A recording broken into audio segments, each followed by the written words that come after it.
الله الرحمن الرحيم ألف لام ميم تنزيل الكتاب لا ريب فيه من رب العالمين أم يقولون افتراه بل هو الحق من ربك لتنذر قوما ما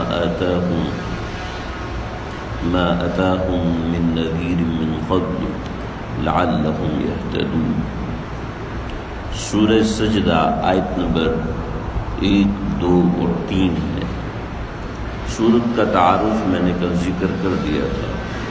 بڑے فضائل اور بڑی منقبت اس سورت کے بارے میں آئی ہے۔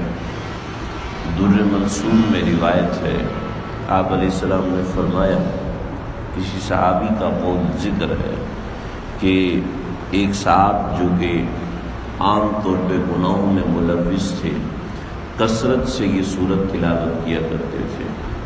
جب ان کا انتقال ہوا اور قبر میں منکر نکیر آئے سوال کرنے کے لیے، تو اس سورت نے اپنے پر پھیلا دیے اور ان سوال کرنے والوں کے درمیان اور اس آدمی کے درمیان حجاب بن گئی کہ میں اس شخص کے اوپر کوئی آنچ نہیں آنے دوں گی کہ یہ مجھے کثرت سے پڑھا کرتا تھا۔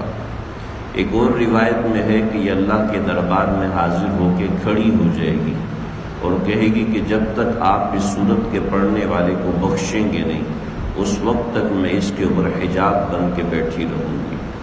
تو بہرحال اس سورت کے بڑے فضائل ہیں، چنانچہ طریقہ یہ ہے کہ روزانہ رات سونے سے پہلے ایک مرتبہ اس سورت کو پڑھ لیا جائے۔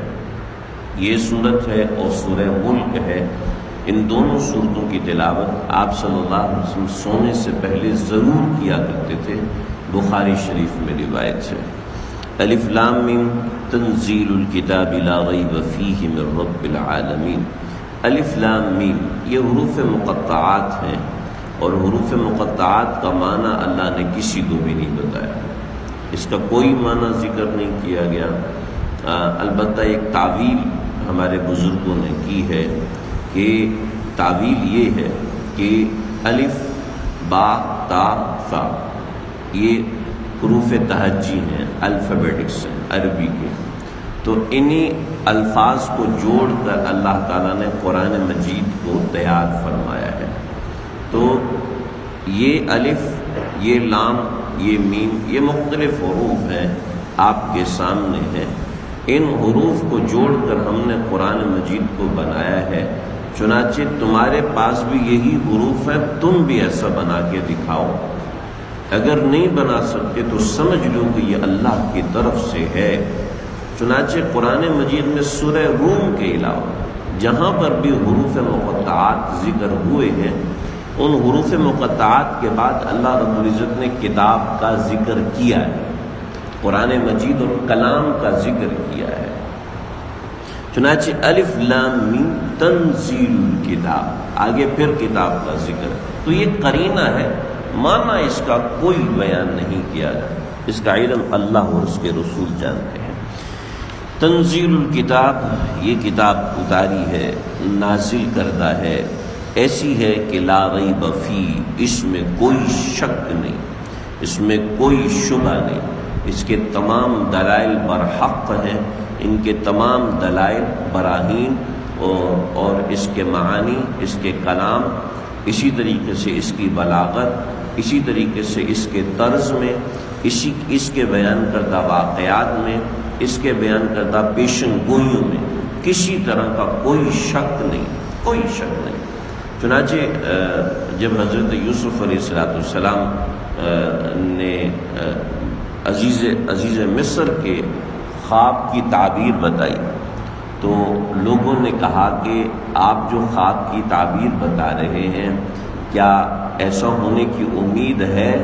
تو فرمایا ایسا ہونے کی امید نہیں، بلکہ ایسا ہی ہونا ہے، جو میں نے کہا ہے ایسا ہی ہونا ہے، اس لیے کہ جو تعبیر بتاتے ہیں اس تعبیر کے اندر شک اور شبہ ہوتا ہے، لیکن میں جو بتا رہا ہوں یہ کلام ربی اللہ کے حکم سے بتا رہا ہوں، اس میں کوئی شک نہیں، یہ بالکل برحق ہے، لا ریب فی، کوئی شک کی گنجائش نہیں ہے اس میں ایک ذرہ۔ تو لا ریب، ریب دیکھو ایک ہوتا ہے فلا تکفی میریا، میریا ہوتا ہے، ایک ہوتا ہے شبہ،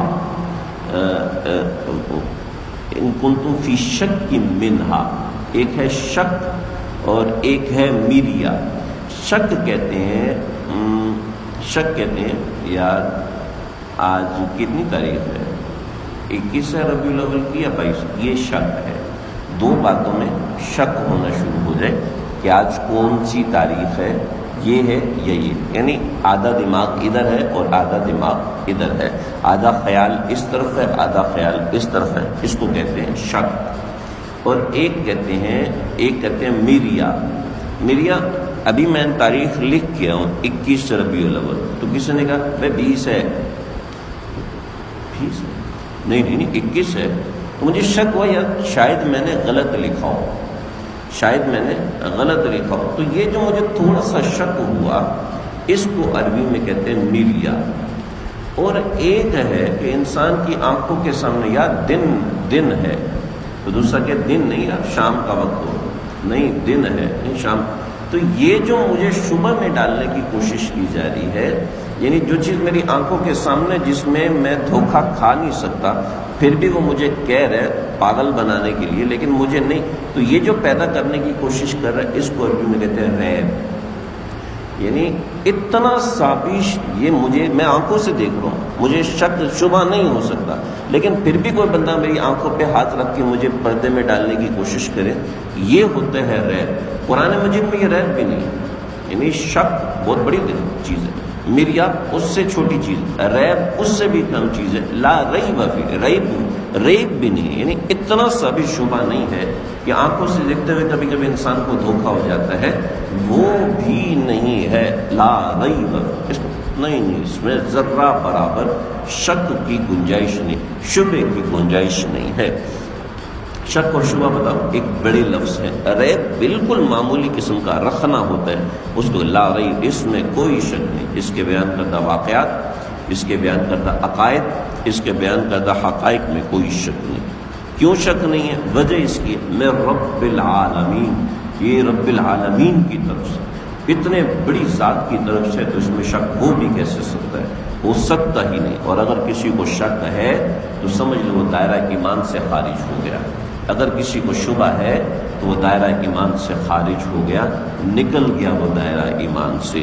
اگر کسی نے اس کتاب میں اتنا شبہ کیا، اس کے ثبوت میں، اس کے احکامات میں، اس کے کسی بھی چیز میں کسی نے شک کیا، ہو سکتا ہے قرآن کا یہ حصہ کہیں چلا گیا ہو، جس سے آج کل ایک جماعت کا عقیدہ ہے کہ قرآن مجید کے کچھ 10 پارے ہیں اور وہ فلاں کے ہاں رہ گئے، وہ غار میں بند ہیں، جب فلاں امام آئیں گے تو بقیہ 10 پارے لے کر آئیں گے، نعوذ باللہ من ذالک۔ اما عائشہ صدیقہ رضی اللہ عنہ کی تہمت کا اس میں ذکر ہے، ان کو کوڑے لگا، استغفر اللہ من ذالک۔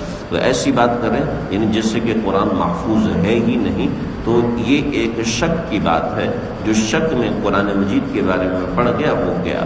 ہاں ایک آدمی کو مرض ہوتا ہے، جو نفسیاتی مریض، ڈپریشن کے مریض ہوتے ہیں، ان کو بعض دفعہ بہت سے احکامات میں شک ہو جاتا ہے، وہ مریض ہیں، اس کی گنجائش ہے، لیکن صحیح سالم آدمی جب اپنے عقیدے کے بارے میں شک میں مبتلا ہوتا ہے، پھر ایسے معاملات کہ وہ دائرہ اسلام سے ہی خارج ہو جاتا ہے۔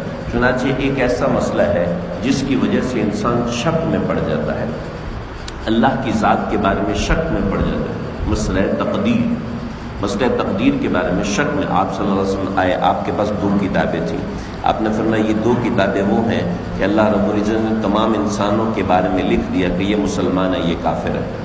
آپ کوئی شک میں پڑ گیا بھی میرے اعمال کا کیا بنے گا، میرے افعال کا کیا بنے گا، میں حلال کھانے کی کوشش، تو شک میں پڑنے کا اندیشہ، فرمایا تقدیر میں بحث نہ کرو، تقدیر کا معاملہ اللہ پہ چھوڑ دو، بس اس کو پیچھے ہٹا، تو جس کام میں شک پڑتا ہے اس کو پیچھے ہٹا دیا۔ چنانچہ اس کے احکامات میں، اس کی کسی چیز میں کوئی شک نہیں ہے۔ ام یقولون افترا، ام یقولون، کیا یہ لوگ ایسی بات افترا ہو کہ پیغمبر نے اس کو گھڑا ہے اپنے پاس سے؟ پیغمبر نے اس قرآن کو اپنی طرف سے گھڑا ہے۔ قرآن کی حقانیت کو بیان فرمایا ان 3 آیت میں، الف لام میم، اس سے آگے والی اور یہ تیسری ہے قرآن کی حقانیت کو بیان کرنے کے بعد اللہ نے اپنی ذات کو بیان کیا، جس کا ذکر انشاءاللہ آئندہ ہوگا۔ یہ لوگ یہ کہتے ہیں کہ افتراء ہے، خود گھڑی ہے، اللہ نے اس کا جواب نہیں دیا بلکہ دھمکی دی۔ کیا دھمکی؟